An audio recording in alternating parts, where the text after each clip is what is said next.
wanted to be the greatest alive. Sway in the Morning, Shade 45, man. We got a really special guest here. He's no stranger to the show. He's a citizen of Sway in the Morning. And just to kind of get you guys in the right frame of mind, DB, would you do the honors of just running down a litany of his accomplishments, please? Well, every time he comes here, I know he's probably sick of me saying this, but one of my favorite movies is Dreamscape because it fucking tormented me Snake as a kid. Man. Yeah, Snake Man, the train scene Used with to the be fucking in your dead bodies. nightmares, right? Yeah, don't remind me, man. I'm already getting flashbacks about it. But I mean, Jaws 3D. Every movie is 3D now, but this guy was at the forefront of the revival of the 3D movement with Jaws 3D. Friday the 13th did 3D, Amityville 3D, but this guy was back there in 1983 doing Jaws 3D. Okay. You feel me? Okay. This guy was in inner space. You feel me? Back when the 3D camera was the size of a semi-truck. Exactly. This was huge back then, right? All right. He played Doc Holliday in Wyatt Earp. I mean, Day After Tomorrow. But here's something that I think he's going to find very hilarious because yesterday we had Howie Mandel on the show, and when I went to give him his intro, I accidentally gave him Dennis Quaid's accomplishments. Yeah, you did do that. I said, he's a two-time Golden Globe nominee and a primetime Emmy nominee. He's like, yeah, I never won a Golden Globe. I'm like, shit. So anyway, we do have a two-time Golden Globe nominee and a primetime Well, I've Emmy never won a nominee. Golden Globe either. Exactly. So, Thank Howie. you. I'm going to stop with It's all Golden right. Globes from now on. Yeah. But anyway, Dennis Respect, Quaid is Howie. here A lot of respect.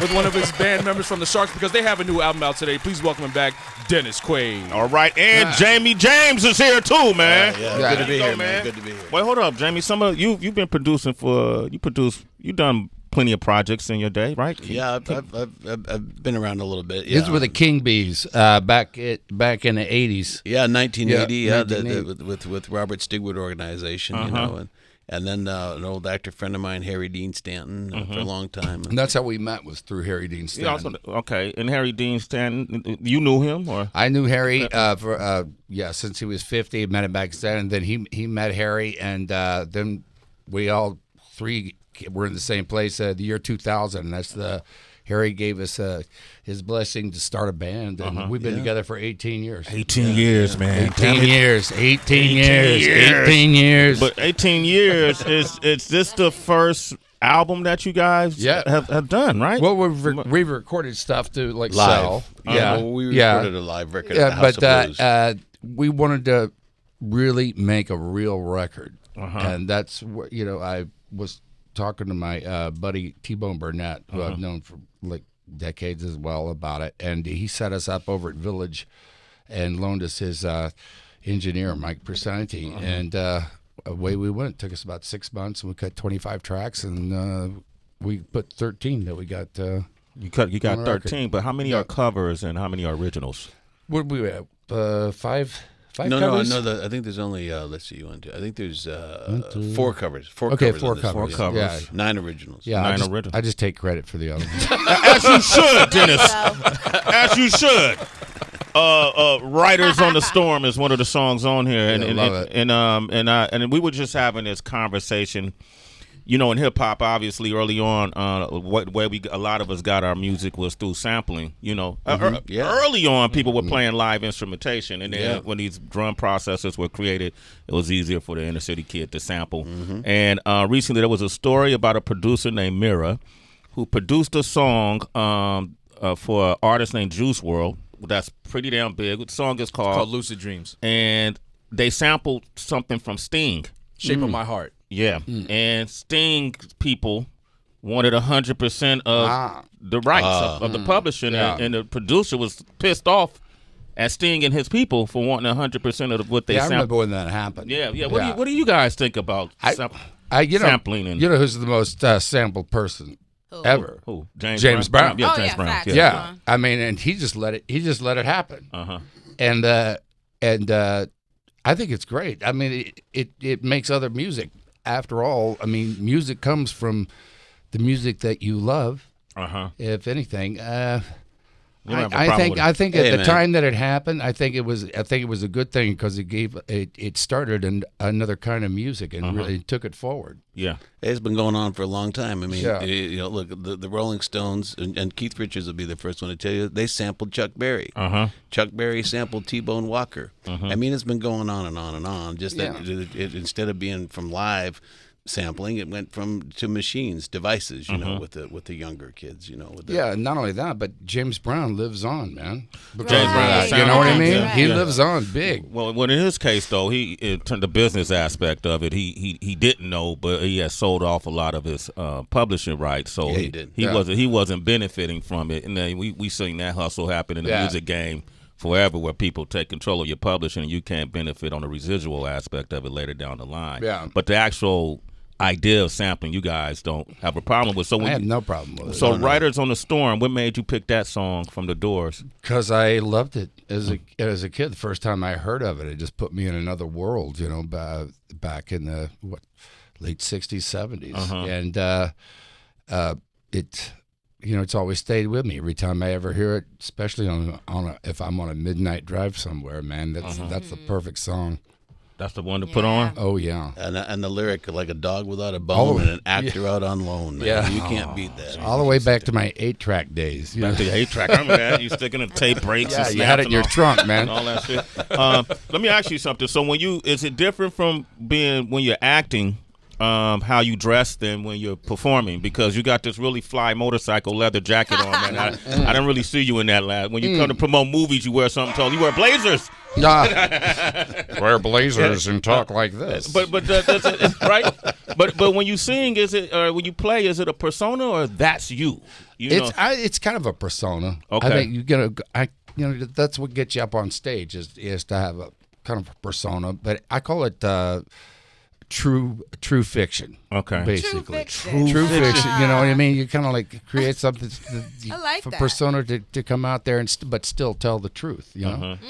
About yourself. True I fiction. like that a lot. I do a lot of that here. Right. I think that's probably why it's resonating so deeply. Yeah, true fiction. That's what I do on radio. Yeah, of course, Thank man. you, Dennis. Can I join the Sharks, man? Come on. Yeah. All right, so Get him a fin right now. Give me one right now. Man. We have a lot of musicians who talk about the complex transition of going from being a musician and being like, you know, the top person in your whatever genre you're in, and then going to acting, and now you have to humble yourself and learn the craft so you can get respect. Is it like that for you going to being a musician when you started at first?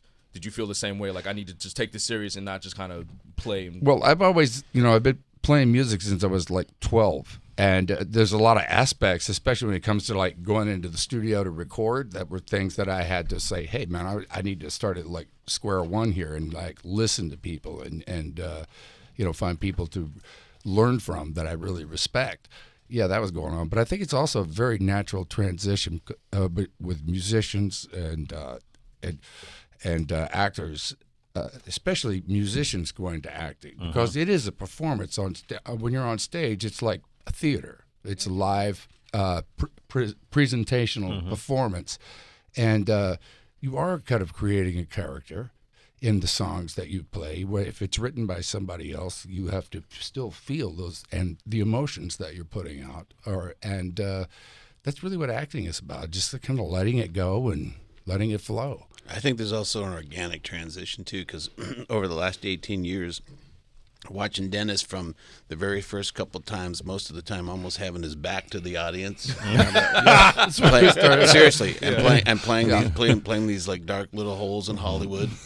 But we've done so many shows over the years that it just organically, he just started coming up like a seed out of the ground and flourishing. And then all of a sudden, I remember there was another plateau you hit when we were playing Antone's down in Austin, Texas. All of a sudden, Dennis was jumping out on tables and then our shows, it's still developing. I used to be barefoot too. Remember that? We used to be barefoot and everything. Until they cut my foot. That didn't work out, huh? Blood on the stage. It's all over the place. It's great once. He left it all on the stage, huh? Doc Holliday cuts his foot. That's right. Oh, that's great, man. So do you ever play and you see people that you worked with in movies in the crowd and go, oh shit, damn, I was on the set with this person? No, those people, actors don't hang out with each other. They don't hang out. No. That doesn't happen. Damn, man, you're ruining it, did it? They go to their trailers.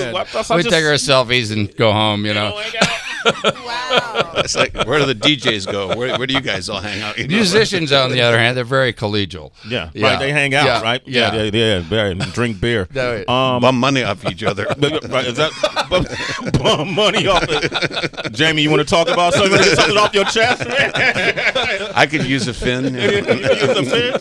How do y'all find time to, like, well, you guys all obviously have other things that you do, but you're grown men. How do you find time to rehearse?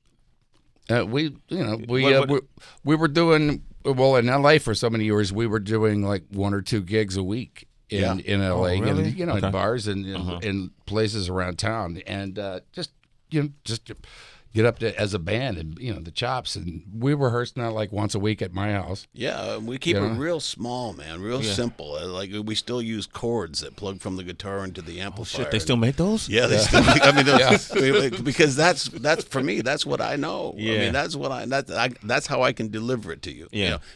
Because when you've got the thing for us is you got Dennis and people come. Okay, man, here's another actor with his vanity band. Mm-hmm. But you know why we're going after 18 years? Because he delivers with the songs. We deliver him with the music with the band, and it's real. And so now we can play anywhere. We can play on stage with anybody. Let us open for the Rolling Stones. Let us open for any Eminem. Let us open for anybody. I mean, we can we played with Bo Diddley. Well, we did ZZ Top last. We played with ZZ Top. That was really a lot of ZZ fun. Top. Yeah. But they won't have us back, I think, because y'all shut it down. Yeah. Dennis goes foot again. Dennis Quaid and the Sharks shut You down cut that ZZ out, Top. right? I mean, we still got a slice, man. Yeah. Yeah. I ain't mad at that, man. I love this. I love that you guys are continuing to make music. Well, look, we're going to be the oldest guys to make it in rock and roll. We are. There's a lot of bands out there that are still out there, and they're playing their hits from the 70s or 80s or whatever. But we're the new kids on the block. Basically, that's the truth. So that's our mantra. The new kids on the block No, and rock. we're the oldest guys to make it in rock. Yeah, I got my Medicare card. Jamie said, I could jam all night. I got coverage. Be proud, man. Go, Tracy, you want to answer? Earlier when we were having a conversation about sampling, it made me think of a talk I was having with DB about Tommy Lee being upset with Travis Scott. I'm not sure if you guys are familiar with Travis. He's a rapper, popular right now. But he was upset because he felt like Travis had basically jacked his entire set, like with going around somewhat like a roller coaster doing the 360, like 2 key highlights from his tour. He felt like were jacked from him. So is there now a difference? We have the conversation about the sampling with your music, but what should we do about sampling someone's set?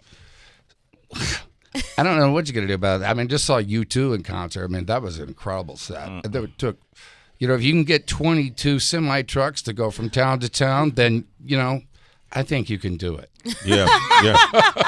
So you wouldn't be upset if, like, you use your imagination to its full extent and you created, this expansive new world on your tour, and then, I don't know, whatever years later, this young kid takes it. I think I'd be flattered. It's flattery. Yeah. It's flattery. It's all there to share, man. I mean, it's all the same song. It's all the same performance. It's all connected. You can't separate. I don't care if it's country, rap, big shows with lots of spotlights, or some guys just playing out here on the sidewalk. Taking music to the community is a lot better than carrying a gun in the community. Just taking it out there like that. It's we all need each other to do that, man. Really, truly. So it's not thievery. That's all corporate business mentality. This is all about sharing and influencing each other. And that's what music is, man. Yeah. I like that. Dennis Quaid is here. Jamie James is here. Dennis Quaid and the Sharks. That's the group. And Out of the Box is the new album. It's out today. Here's Riders on the Storm. Enjoy. 888-742-3345. Give us a call. You want to talk to these guys. On the Storm.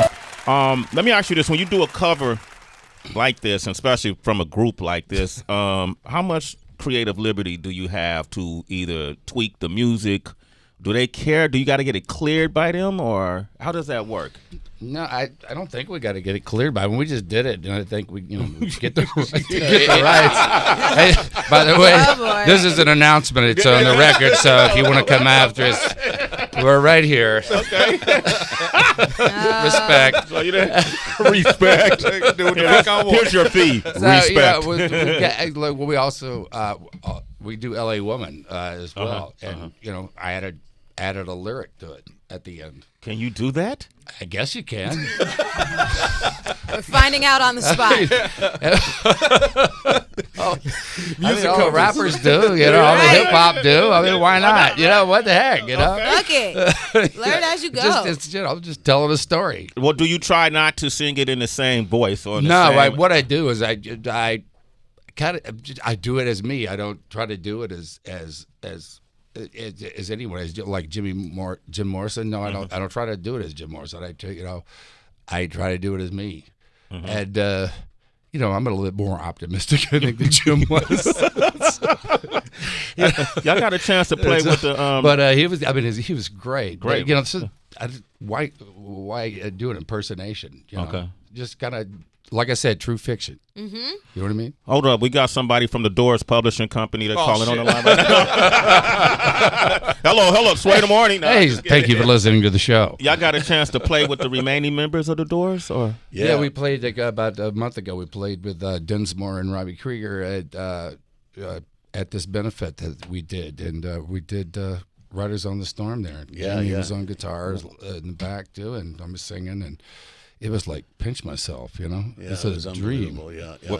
John Densmore, the original drummer, they're the last two surviving members, obviously, and then Robbie Krieger, the original guitar player, and Dennis and I, they invited us to come and do the song with them at this benefit, and we're playing, and it was so busy, just kind of like getting everything, settled down, and then in the middle of the song, in the performance, I remember opening my eyes and going, "Wow, that's John Densmore, that's Robbie Krieger, there's Dennis and I."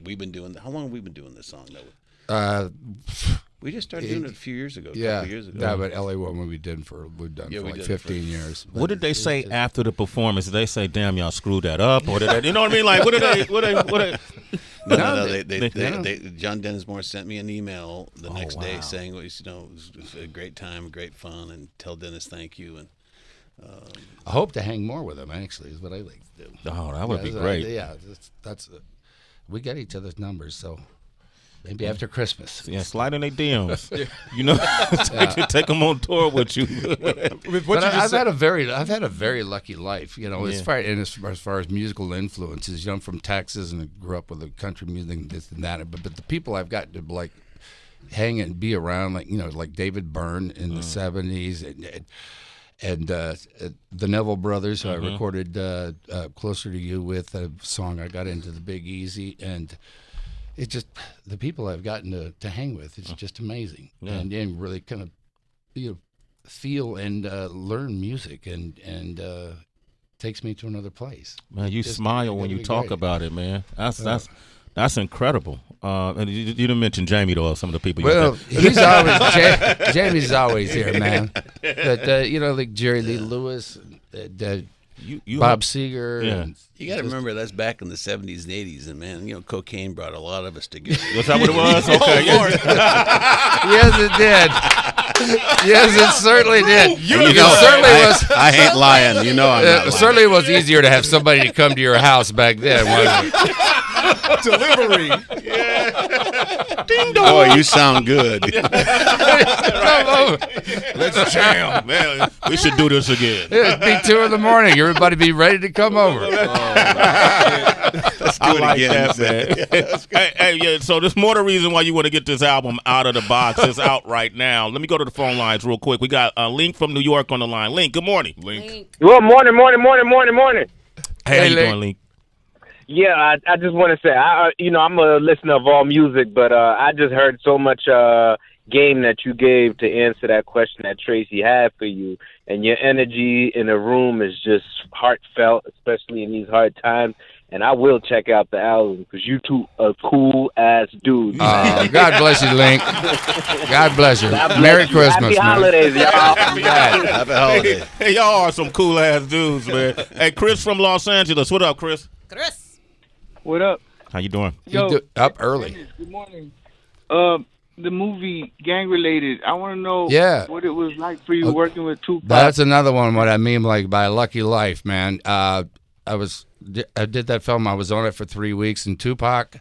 To tell you the truth, back then I wasn't really all that familiar with Tupac's music, and because he hit it was just in a couple of years, but he was a really great actor. Yeah, and we wound up spending every day having lunch together because we both love Chinese food, so we ordered from the same Chinese restaurant, and I sat in his trailer, and because I didn't really know the whole public thing about it, and we just sat and told each other our life story. Wow. Really? Basically, yeah. It was really, I found him to be very humble, interesting. He was charismatic, but he was always like a student of whatever he was doing. At the same time, he was a craftsman, and he was I was a big fan after that. I tell you that. And then it was a few months later that he got shot, and man, oh man. But I think now he's when it comes to, I think he changed music. I think you go back to him like you go back to the Beatles. I think you go back to Elvis. In a way, the guy was. Man, oh man, what could have been? What could have been? What did he order? Do you recall? Well, we just we were both into Szechuan, man. We like that. Okay, all right. We always had that Kung Pao chicken too. Kung Pao? Yeah. That's a good one. All right, Dennis Quaid is. Hey, Chris, to answer your question, Chris. Yeah, I'm also wondering if maybe he did you ever actually go into and listen to any of his actual music? Oh yeah, yeah. I love a song he wrote about his mother. It just always chokes me up because both of us. That's one of the things we talk about. We're both very close to our mothers, and I think that just might be my favorite. And then to live and die in L.A. and you name some bangers. That's good. You can go on and on. Just amazing. Amazing. Hey, Chris, thanks. You're a citizen, Chris. DB, you got a quick question? Yeah, this is a little off subject, but you started in The Day After Tomorrow, and so I was just wondering if starring in that film either changed or altered your view on this whole climate change thing, because now this is such a big topic and everybody's saying that, it's all in the news and everything. Well, I realized that I had the ability to save the world, yes. I will come for you. I will stay next to you then. Just make sure I'm near you. The best shot in The Day After Tomorrow, the best scene was when everybody headed south over the border. Right. To Mexico. They got the most reaction. Yeah. That was a lot of fun to make, and we made it all indoors. That was all indoors? Yeah, only the part going across the border. The entire thing was shot in a studio. Oh, yeah. Man, don't tell me this. Yeah. No, but it was in Montreal, and it was outside it was 40 below. It was snow everywhere, but yet we were inside. Incredible. Oh, man, damn, I can't even watch that movie the same. Roland Emmerich, man, he's an amazing director. Oh, wow. Man, I want to thank you guys for coming through. Thank you, man. Thank you. Absolutely. It's been a real blast. Real good to be here. Yeah, man, thank you. And come back anytime. Yeah. All right, we could talk music and sit up here. Hey, if you're in Oakland when we're out there in March, please come see us. I'm going to give you my info. Yeah. Man, I'll keep you posted. Please do, because I'm out there once a month. Yeah. Every month. Right. So I got a 106-year, I tell this story all the time. I got a 94-year-old grandmother, and I got a 106-year-old grandmother. So I go out there and visit them every month. Come on, Dennis. Yeah. If I don't fuck this up, I'll be around a long time, baby. Yeah, my mom's 91. She's down there in Houston. There you go, man. Listening to Sways right now. Oh, is she? All right, yeah. Tell your mama she's a citizen. All right, cool, man. Up next, we got Static Selector and Terminology. They got a new album, 1982, Part 2. Go ahead. Still 1982. That's what it is. All right, cool. They coming up. You want to talk with Static Selector and Terminology? 888-742-3345.